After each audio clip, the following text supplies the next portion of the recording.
So ito yung pinakailalim. Ayan, yung parang tolda niya. So ito yung parang ibabaw niya.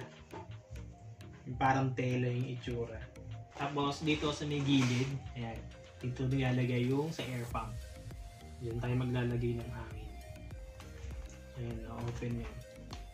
So ngayon, pwede natin siyang i-test para makita natin kung ano yung itsura niya kapag nailatag na siya. So nailatag na natin ngayon yung ating airbed, air pump na natin para malagyan ng hangin yung airbed natin. So kakabit na natin yung dulo ng pump natin dito, pinakabutas.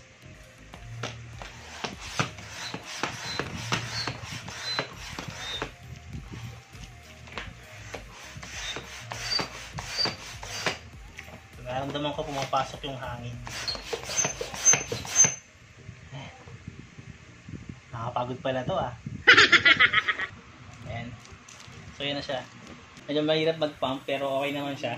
So maayos, wala naman siyang singaw.